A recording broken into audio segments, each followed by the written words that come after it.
रहे हैं और अब हमारे साथ मोतीलाल ओसवाल फाइनेंशियल सर्विसेज के चेयरमैन और को फाउंडर रामदेव अग्रवाल जुड़े हैं। Ramdev ji, good afternoon.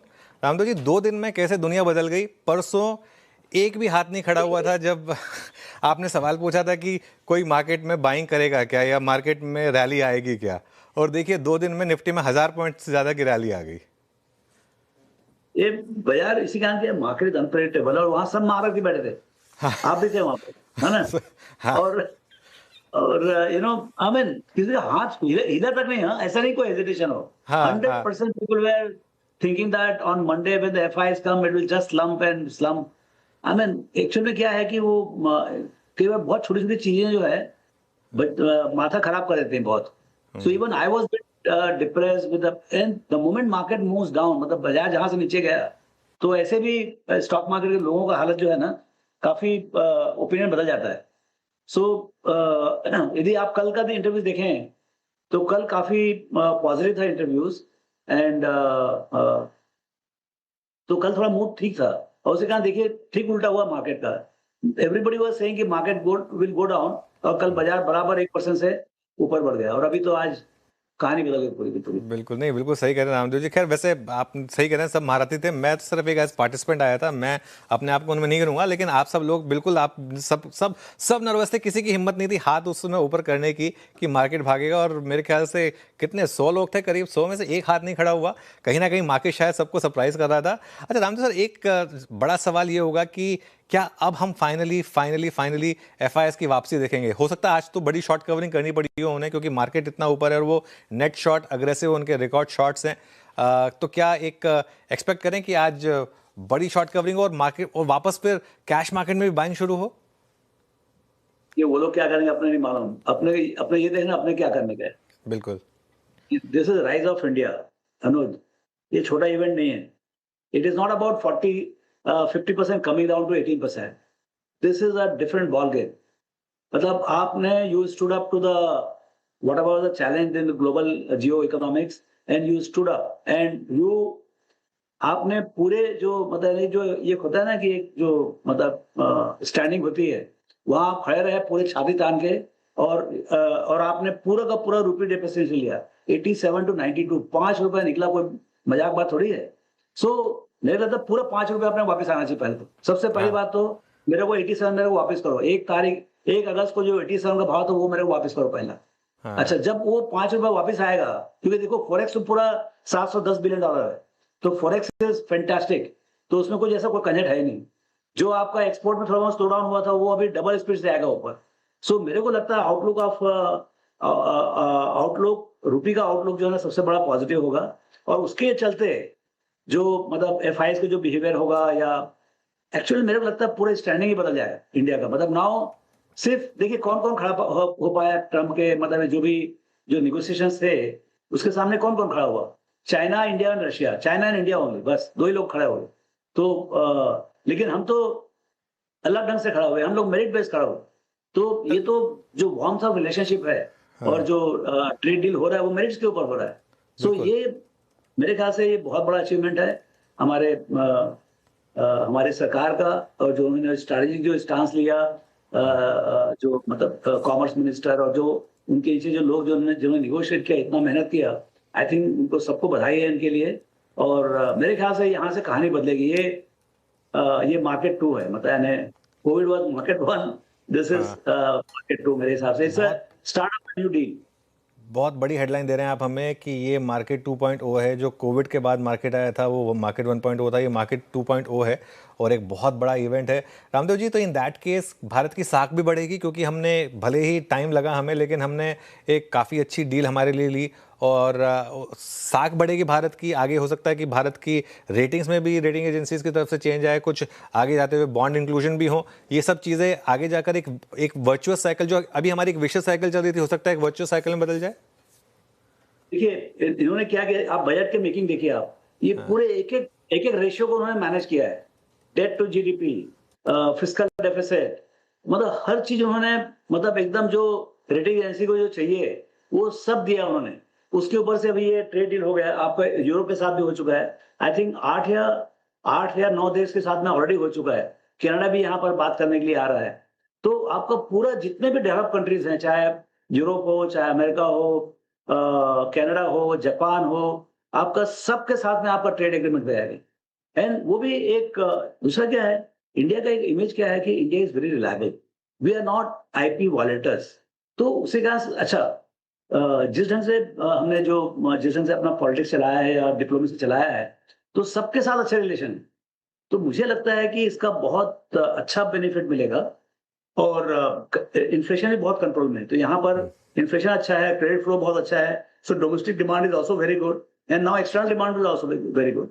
तो मेरे को लगता है 7 से 8% ग्रोथ हो सकता है, 8 से भी ज्यादा हो जाए। ये एक माहौल दिखता है मेरे वाले 3 4 5 साल के लिए।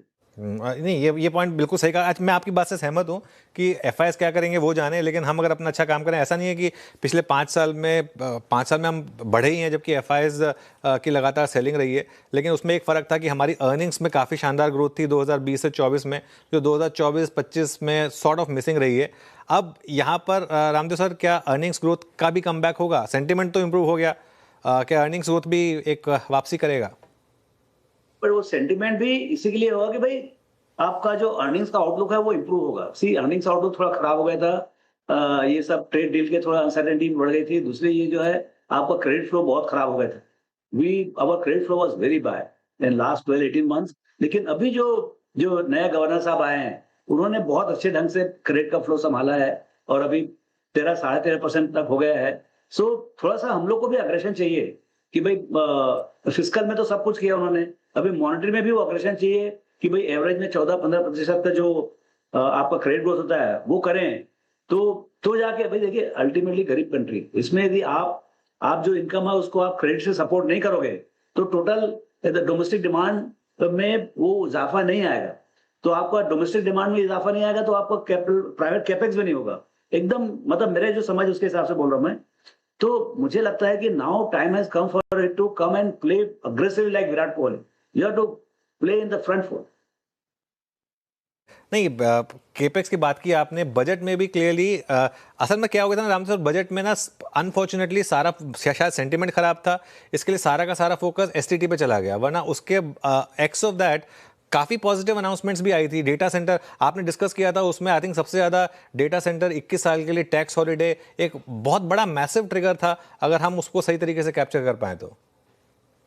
तो अब यही है कि मतलब जितने अपॉर्चुनिटीज बिल्ड हो गए, अभी देखिए आपने यूरोप का डील किया है और अभी अमेरिका का डील हो गया है। इसमें ये तो 18 का तो हेडलाइन ये है, लेकिन एग्रीमेंट के अंदर देखना पड़ेगा कितने जीरो टैक्स है, मतलब zero tax for the import from US and zero tax for export from India. तो ये जो माहौल बनेगा अभी उसका काउंटर नहीं मालूम हमको, क्योंकि एग्रीमेंट क्या क्या हुआ है। जैसे आप यूरोप का एग्रीमेंट हुआ वो हमको मालूम पड़ा, लेकिन अभी अमेरिकन एग्रीमेंट के जो ये है मतलब डिटेल्स है वो आने के बाकी है। मेरे ख्याल से जो अभी ये 18% वाला है, ये तो जो ओल्ड सिस्टम में जो उन्होंने 50% लगा दिया था उसको उन्होंने खत्म किया है। लेकिन जो पूरा एग्रीमेंट है उसमें कितने जीरो टैक्स है, मतलब टेक्सटाइल में हमको यदि जीरो एक्सेस मिलता है तो फिर तो पूरी दुनिया हमारे पास है। तो उसके लिए जो माहौल बनेगा टेक्सटाइल वगैरह में या जहां पर लेबर इंटेंसिव इंडस्ट्रीज हैं, उसको न ही सिर्फ यूरोप मिलेगा, उसको पूरा अमेरिका भी मिलेगा। तो ये कॉन्टूर जो बन रहा है, जो ग्रोथ का एक माहौल बन रहा है, अपॉर्चुनिटी जो बन रहा है, मेरे ख्याल से ये कहानी तो अलग बनेगी। रामदेव सर, अब इस समय एक बहुत बड़ा सवाल लोग पूछ रहे हैं कि आज जैसे ऑब्वियसली सबसे ज्यादा रिएक्शन तो टेक्सटाइल, जेम्स एंड ज्वेलरी, ये श्रिम्प वाले स्टॉक्स जो हैं इनमें आया है, जो यूएस एक्सपोज सेक्टर्स थे उनमें आया है। उसके अलावा थोड़े ऑटो एंसिलरी स्टॉक्स वगैरह हैं, इनमें रिएक्शन आया है। ये सिर्फ एक दिन का रिएक्शन रहने वाला है या फिर इस स्पेस में आज 10-15-20% ऊपर भी स्टॉक्स खरीदे जाएं, अगर आपका व्यू लॉन्ग टर्म का है तो? देखिए इन्वेस्टिंग आप हिसाब से करिए, मतलब इन्वेस्टिंग एक अलग चीज है। इन्वेस्टिंग में आप बहुत शांति से करिए। आज मतलब ये सब आग में कूदने वाली बात नहीं है, लेकिन आप देखिए कंपनी क्या मेरिट्स हैं और उनके क्या प्रोस्पेक्ट हैं। ऐसा नहीं, कंपनी में दम होना चाहिए ना, अपॉर्चुनिटी है, लेकिन हर आदमी तो अपॉर्चुनिटी इनकैश नहीं कर सकता है। तो आपको ये देखना है कि कौन कौन सी कंपनी का ओरिएंटेशन इज टुवर्ड्स एक्सपोर्ट्स। कई कंपनीज होती हैं जो कि बहुत डोमेस्टिक ओरिएंटेड होती हैं, उनमें एक्सपोर्ट कॉम्पिटेंस भी नहीं होता है। So you have to be very careful what you are buying and what price you are buying, क्योंकि बहुत कंपनियों के दाम बहुत गलत है। जितनी छोटी कंपनी थी उनके दाम बहुत 70p, 80p, 90p। मेरे ख्याल से one has to be very careful at what price you are buying and which company you are buying. बाकी तो अभी मतलब इन्वेस्टर को समझने का है कि what do they buy. Okay वैसे एक चीज़ कहूँगा मैं आपकी प्रेजेंटेशन में, अगर दो चीज़ें स्टैंड आउट करती हैं। एक तो जो चंदन ने कहा था कि इतनी शॉर्ट पोजीशनिंग है, और अगर वो टेक्निकल्स के हिसाब से देखें 20 मंथ मूविंग एवरेज के हिसाब से 30,000 की निफ्टी की बात की थी, उससे मैं थोड़ा सा फनी लग रहा था, लेकिन अब तो लग रहा है कि देख के कि शायद आ भी जाए। और जो गौतम ने बात की थी कि मिड कैप अर्निंग्स में first sign of revival already दिख गए हैं इस क्वार्टर में, मैं उनका आज सुबह उनसे भी बात हो रही थी, तो वहाँ पर अर्निंग्स का एक रिवाइवल दिखा है। तो अगर दोनों चीज़ों को जोड़ दें, टेक्नो और फंडा, तो रामदेव सर एक कह सकते हैं क्या कि हम the worst phase of market is over और यहाँ से अब शायद एक बड़ी रैली की तैयारी करें? देखिए, आप लोग का जो थोड़ा आवाज इस ढंग से आता है अनुज, की मतलब एक्सपेक्टेशन 2, 4, 5 महीने की बात नहीं करनी चाहिए। अभी अपने को 5-10 साल देखने के, मतलब अभी टिकट नहीं कटाया ना बाजार में, तो फिर then you don't belong to the market. मेरे को नहीं मालूम कि 3 महीने में क्या होगा, 6 महीने में क्या होगा। अभी ये एग्रीमेंट ऐसी कैसी आ गया, मतलब जिस ढंग से इन्होंने निगोशिएट किया है, और वो शांति चमन बैठ जाए बिटवीन अमेरिका, इंडिया, यूरोप और सब पूरे ट्रेडिंग ब्लॉक में, तो मतलब जबरदस्त opportunity for India too, because the cost structure is so low, rupee at 90 rupees, मतलब आपको मतलब $5 पर डे में, 500 रुपया, 700 रुपया, $5 से $7 में very skilled person is available for 10 hours. कहाँ मिलेगा दुनिया में, यू नो। सो मेरे ख्याल से you have the labour cost advantage, you have power cost advantage, you have a massive domestic market, you have now global market open without any duty. इससे तो अच्छा क्या मिल सकता है कि एंटरप्रेन्योर, लेकिन उसको इनकैश करने के लिए भी टाइम लगेगा। मतलब अब जैसे कई ऑटो कंपनीज हैं, अब उनको समझना पड़ेगा कि भाई मारुति और समझना पड़ेगा कि कितनी बड़ी फैक्ट्री लगाएं हम, ताकि हम एक्सपोर्ट कर सकें। लेकिन फैक्ट्री तो एक दिन में लगने वाली नहीं, फैक्ट्री लगने में 2-3 साल लगेगा। तो ये कहानी इंडिया की जो बनेगी, वो मतलब साल 6 महीने की नहीं बनेगी। इसमें क्या है कि मुझे लगता है कि बाजार विल रीरेट। जब आपका जब अर्निंग्स 2-3 साल डिले रहता है, तो पहले अभी how will market react, earnings तो जब आएगा तब आएगा, लेकिन उसके पहले मैं भाव ही बढ़ा दूंगा, ऐसा होता है in anticipation of the earnings growth. तो ये मेरे ख्याल से कहानी बनेगी जैसे जैसे प्रोनाउंसमेंट्स आएंगे। अभी तो आप अनाउंसमेंट हुआ है, अभी आप देखिए बिजनेस प्लान्स बने कॉर्पोरेट बोर्ड रूम्स में, और तो फिर उससे फिर कहानी बनेगी। रामदेव सर, पता है यही तो फर्क है आप में और मुझ में, इसीलिए आप इतने हाई पेडेस्टल पे बैठे हैं। आप सोचते हैं 15-20 साल का, और हम अब 5-6 महीने का भी एक्चुअली अगर सोचें तो वो ऑलमोस्ट हम उसको लॉन्ग टर्म मान लेते हैं। लेकिन खैर, आपने बिल्कुल सही बात कही। आपने अगर 10-15-20 साल का एक अगर व्यू लें, और 10-15-20 साल का अगर आप पास का व्यू लें, तो हमारी मार्केट ने काफ़ी अच्छा ही करा है। तो बस पिछले 2 साल थे जो थोड़ी सी दिक्कत रही थी। रामदेव सर, एक और जो चर्चा का विषय रहा था वो ये था कि अभी तक तो FIs सेल साइड पर रहे हैं, लेकिन हमारी पूरी मार्केट को हमारे डोमेस्टिक फंड्स ने सपोर्ट किया है। एक रिस्क ये भी निकल कर आ रहा था कि क्या ये फ्लो हाथ पीछे खींच लेगा अगर कंटिन्यूस अंडर परफॉर्मेंस रही। तो ये जो 31,000 करोड़ का SIP आंकड़ा है, जो म्यूचुअल फंड के जो आंकड़े हैं, कहीं ना कहीं अब आज जिस तरीके का रिवर्सल आया, बजट आया, उसके बाद कहीं ना कहीं अब एक सूदिंग, उसको भी एक सूदिंग मिलेगी कि हाँ, अब वो नंबर हमारे पास इंटैक्ट रहने वाला है, और उसके पास वापस एक कॉन्फिडेंस आएगा कि मार्केट वापस ऊपर चलने के लिए तैयार है। उनके लिए अनुज, उनके लिए मतलब काफी बाहर के सब मार्केट्स खुले हैं, यू नो। तो ये हमेशा कंपैरिजन होता रहा कि मैं ये खरीदूं या ये खरीदूं, मतलब should I put money in India, should I put in America, should I put in Japan, China, Indonesia. उनके पास बहुत ऑप्शंस है। तो मेरे को ये नहीं मालूम कि कहां पर जाएंगे वो, सो उनके बारे में मैं कुछ नहीं बोल सकता। लेकिन मेरा जो काम है कि भाई मैं अपना घर सुधारूं, मैं अपना इंडस्ट्री अच्छे से चलाऊं, मैं अपना अर्निंग्स बढ़ाऊं।